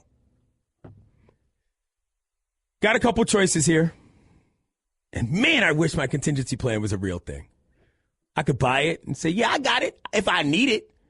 But if I don't watch it, I don't press that button, y'all don't charge me. This is a tiered system for pay-per-view that Mina Kimes labeled the old man contingency plan, which is basically the story of my life these days. But then again, I don't want to miss it if we're out and something crazy happens and everybody in the place reacts in a way that I'm going to say, I'm never going to forget where I was when Conor McGregor kicked Floyd Mayweather in the face and turned the whole thing into a WWE match. No, I'm serious, though. If something really actually happens that we're all supposed to care about, and I'm just sitting like a dork on my couch, and I hear everybody on the block start screaming, I'll be upset. But I don't think that's going to happen. I don't think that's going to happen. I'm concerned it's going to be boring. I'm concerned it's going to be lame. And I'm really actually worried that it's going to be a super waste of money. Let's hear this cut, guys. Plan A or Plan B might be for him to come in low or kick or whatever, get Floyd on the floor, pound and ground him, win, get disqualified, pay the fines, put his arms up in the air, and proclaim himself the emperor of the universe in all combat sports. And you know what? Who knows? He might even have a signed contract with some bad boy promotional company that's paying him $20 million if he does that. And even if he doesn't do it, his brand, yeah, he loses. Technically. He wins, though. His brand goes through the roof. Can you imagine missing that? I said before, Teddy Atlas went all the way around the bases with that conspiracy theory. All I want is the brawl. I don't need for him to have any back-end money on it. Going out might cost me more than $100, but it might be worth it. Man, that would be great. You go down in the fourth, Marcellus Wallace style, talking to Butch in Pulp Fiction. That's pride messing with you. I'm rooting for chaos in this bad boy because I don't know what else to root for. But I'll tell you this. If I buy this fight and it ends up being boring, I'm blaming you, Floyd Mayweather. I'm Clinton Yates. Thanks for tuning in to ESPN Radio. It's the right time with Bomani Jones. I'm going to be at the Green Turtle in Ocean City, Maryland. Thanks for listening to the Right Time Podcast. Please come back Monday for more. And don't forget to listen to the Right Time with Bomani Jones from 4 p.m. to 7 Eastern on ESPN Radio and the ESPN app. You're listening to Love Advice with Leanne. Caller, you're on the air. Hi, Leanne. Longtime listener, first-time caller. Why, in your professional opinion, do you never take my calls off the air? Is this Carl? Yep, it's Carl. I mean, we had a few dates. Everything was great. I thought, Well, when you switch to Geico, you could save a lot of money on car insurance.